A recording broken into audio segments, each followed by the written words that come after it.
business. Thanks to everyone for being here today.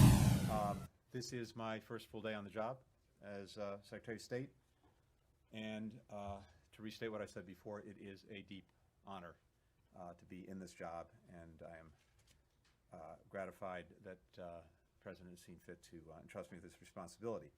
And I'm incredibly excited about the work ahead, especially working with the men and women of the State Department to try to serve the American people and represent our country to the world. I wanted to spend a few minutes with all of you today to make it clear right from the start how important I see the work that each and every one of you does. Some of you may know that I started my career as a journalist. Obviously, I didn't succeed, but it was something that I took tremendous pride and pleasure in, and something I have deep respect for as a result of my own experience, being on both sides of the enterprise. You keep the American people and the world informed about what we do here. That's key to our mission as well. And you hold us accountable, ask tough questions, and that really does make us better. More broadly, and it is never more important to restate it, a free press is a cornerstone of our democracy. And this is a critical moment for protecting and defending democracy, including right here at home. So here's what you can count on coming from me and coming from us. We're resuming the daily press briefing starting next week on Tuesday. That's an essential part of the day, and we're bringing it back.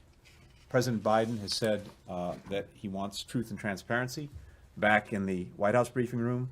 That fully applies in this room as well. And you'll be seeing me with a little bit of frequency too, including on our travels together when hopefully we can get back to those travels, just as you'll have an opportunity to hear from many policy experts in this building. I know we're not always going to see eye to eye. That's not the point of the enterprise. Sometimes we'll be frustrating to you. I imagine there are a few times when you'll be frustrating to us, but that's to be expected. That's exactly, in some ways, the point. But you can count on me, you can count on us to treat all of you with the immense respect you deserve and to give you what you need to do the jobs that you're doing that are so important to our country and to our democracy. And I will be forthright, whether it's behind this podium, on the plane, or hopefully, eventually, some distant part of the world. So it's an adventure. I am really, really glad that we're in it together. So welcome back to the press room. As Ned said, this is your press room.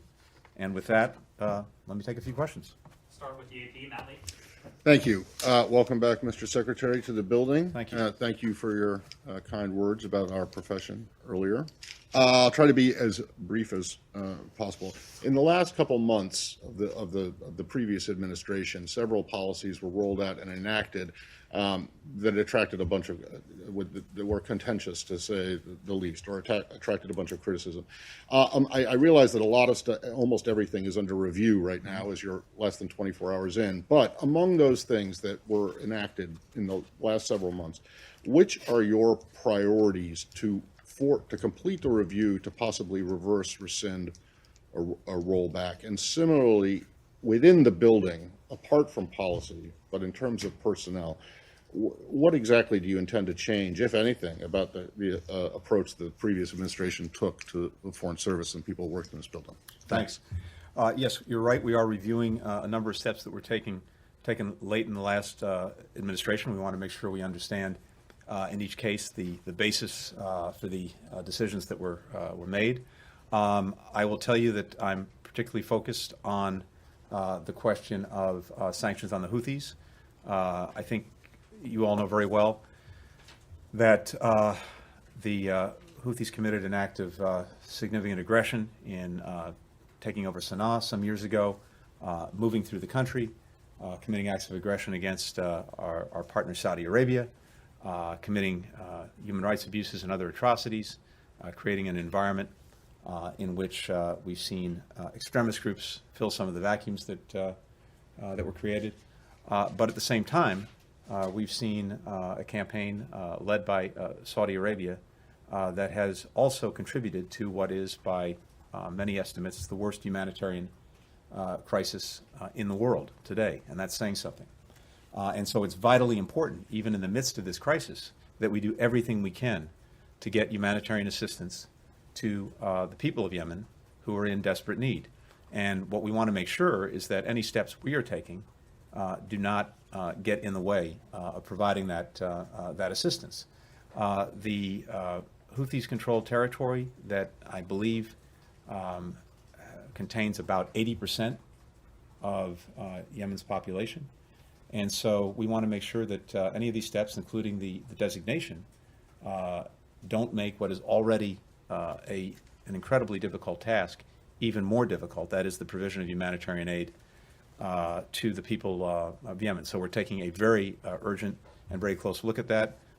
We want to make sure that not only are American aid groups able to do what they can to provide assistance, but so are aid groups around the world that are providing the bulk of that assistance, and to make sure that nothing we are doing interferes with that, particularly if it doesn't in any other way advance our policy and objectives. So that's the priority in my book. Andrew Mitchell. Thank you very much. Congratulations, Mr. Secretary. Good to see you, Andrea. President Biden, in his first phone call with President Putin yesterday, outlined some areas of agreement, such as the arms control agreement, the extension of New START, but at the same time, areas of concern, many of which involve Russia. We're talking about SolarWinds hack, and Ukraine, of course, the investigation, the assessment of interference in the 2020 campaign, but also the safety of Alexei Navalny. Yeah. And so I want to ask you, what are the red lines to which the United States would consider sanctioning Russia if there's any harm that comes to Mr. Navalny or to the protesters as they're being arrested? You know, how front and center is this issue to you of Russian crackdown on the opposition and on human rights?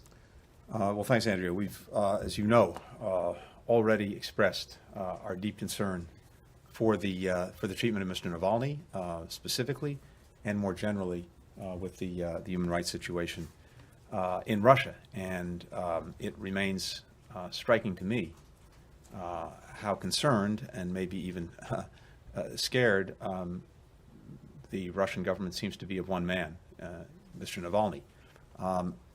Across the board, as the president has said, we're reviewing all of these actions that are a deep concern to us, whether it is the treatment of Mr. Navalny and particularly the apparent use of a chemical weapon in an attempt to assassinate him. We're looking very urgently as well at SolarWinds and its various implications. We're looking at the reports of bounties placed by Russia on American forces in Afghanistan. And of course, we're looking at these questions of election interference. So all of that, as the President and the White House have indicated, are under review. I don't want to get ahead of where we are on those reviews. But as I say, we have a deep concern for Mr. Navalny's safety and security. And the larger point is that his voice is the voice of many, many, many Russians, and it should be heard, not muzzled. And you're not ruling out anything if there's harm that comes to him? Not ruling out anything, but we want to get this full review done, and then we'll take it from there. We'll go to Sean Tannen with the EEUU. Thanks, Mr. Secretary. As head of the Correspondents Association here, thank you for coming out on your first day. It's a powerful signal, and it does go noticed by us. Could I ask you, in your confirmation hearing, you spoke in support of the so-called Abraham Accords under the previous administration. A couple of decisions that your administration could take, I wanted to ask you about. I understand there's a review going on right now about military sales. The F-35 sales to the United Arab Emirates and sales to Saudi Arabia, how do you see those going forward? Do you plan on the F-35s eventually going forward to the UAE? And with Morocco, does the United States still recognize, as the previous administration said, Moroccan sovereignty in Western Sahara? Thank you. Thank you. Thanks very much. A couple of things on that. First, as we've said, we very much support the Abraham Accords. We think that Israel normalizing relations with its neighbors and other countries in the region is a very positive development, and so we applauded them, and we hope that there may be an opportunity to build on them in the months and years ahead. We're also trying to make sure that we have a full understanding of any commitments that may have been made in securing those agreements, and that's something we're looking at right now. Generally speaking, when it comes to arms sales, it is typical at the start of an administration to review any pending sales, to make sure that what is being considered is something that advances our strategic objectives and advances our foreign policy. So that's what we're doing at this moment. What did John Hudson? Morocco? Thanks. The review on Afghanistan, Mr. Secretary, what are you looking at? And do you plan on retaining Ambassador Khalilzad as U.S. envoy? With regard to Afghanistan, one of the things that we need to understand is exactly what is in the agreements that were reached between the United States and the Taliban, to make sure that we fully understand the commitments that the Taliban has made, as well as any commitments that we've made. And so we are taking that up. And with regard to Ambassador Khalilzad, yes, we've asked him to continue the vital work that he's performing. Nancy Chang with VOA. Thank you so much. Good afternoon, Mr. Secretary. How are you? Well, thank you. If I may, on China, how do you cooperate with China in climate change when you say you agree that it's engaged in genocide? And separately, Kurt Campbell has mentioned some confidence-building measures, such as loosening up journalistic visa restrictions and reversing the consular closure. Is that happening? Thank you. Thank you very much. We've had some opportunity to talk about this in recent weeks and recent months, and I think it's not a secret that the relationship between the United States and China is arguably the most important relationship that we have in the world going forward. It's going to shape a lot of the future that we all live, and increasingly that relationship has some adversarial aspects to it. It has competitive ones, and it also still has cooperative ones. And the cooperative ones are in areas where it's in our mutual interest to try to work together, including manifestly on climate, where it's in the interest of China and the interest of the United States and the interest of countries around the world to make concrete progress in combating global warming. And so I think and hope that we'll be able to pursue that. But that fits within the larger context of our foreign policy and of many issues of concern that we have with China, issues that we need to work through. And so I think you'll see us doing just that, even as we pursue the climate agenda that is so important to our country and to the future of our planet. Time for a final question to you, Humara, Reuters. Hello, Mr. Secretary. Humaira Pamuk from Reuters. I want to ask you about Iran. They said they would like United States to lift all the sanctions first, while you said they need to come back in full compliance. So how do you plan to reconcile that? And when should we expect to open the negotiations, and who would lead them for the United States? And if I may, on China, you talked about reviews, and with respect to Uyghurs and Xinjiang, in your confirmation hearing, you endorsed the genocide determination. But today, Linda Thomas-Greenfield said the department is reviewing that determination. Is that only about the process, or are there different views on this determination, and should we expect some more punitive action throughout this? Thank you. So I haven't actually seen what Ambassador Thomas Greenfield said, so I can't comment on it, but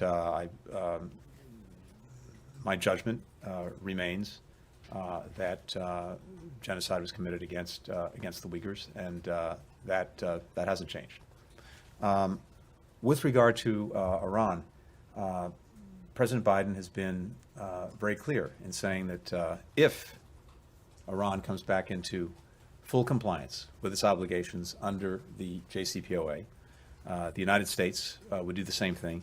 And then we would use that as a platform to build with our allies and partners what we call a longer and stronger agreement, and to deal with a number of other issues that are deeply problematic in the relationship with Iran. But we are a long ways from that point. Iran is out of compliance on a number of fronts, and it would take some time, should it make the decision to do so, for it to come back into compliance, and time for us then to assess whether it was meeting its obligations. So we're not there yet, to say the least. And then with regard to how we would engage this issue if Iran decides to come back into compliance, I can tell you that we will build a strong team of experts, and we will bring to bear different perspectives on the issue. This is something, I would say this across the board, by the way.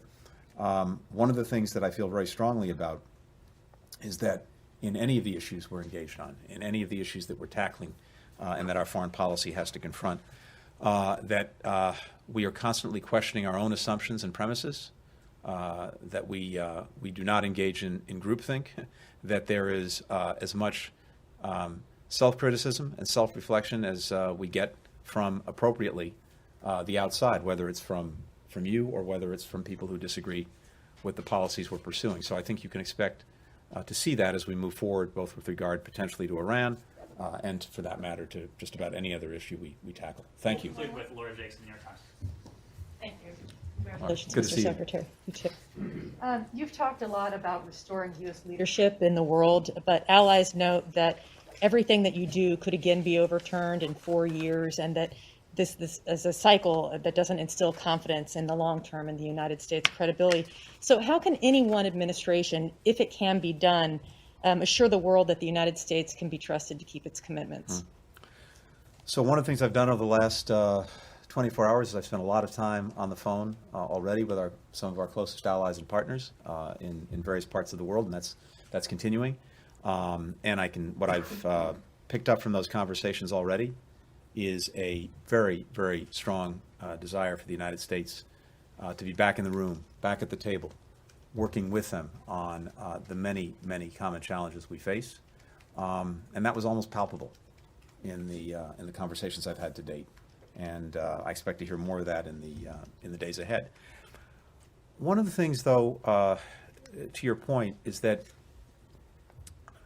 when it comes to virtually everything we're doing, and the President has said this many times, when it comes to foreign policy, it is hard to have a sustainable foreign policy absent the informed consent of the American people. And that informed consent, I think, comes in a couple of ways. One is, in a sense, it comes from you, because many Americans are reading about, hearing about, listening to what we're doing, thanks to you. And that's vitally important, to make sure that they are fully informed and thinking about and ultimately providing their consent to what we're doing. But the place that in our system that informed consent is vitally important is with Congress. The members of Congress are the representatives of the American people. They provide advice and consent to our policies. And I think one of the things you're going to see from our administration is working as closely as we possibly can with Congress on these issues from the takeoff, not just on the landing. Because ultimately, for these policies to be sustainable, we, I think, need to try to work them as much as we can up front, not at the back end. There are going to be disagreements. There are going to be places where we're just in a different place. But I think we stand a better chance in producing the kind of policies that will stand the test of time if we're working closely up front with Congress. And we'll see where we get. But I'm determined that we do that. Thank you very much. Thank you all. Look forward to seeing you soon and often. All right. Yeah, well, really look forward to that, but not tomorrow. We'll keep you at your word on that.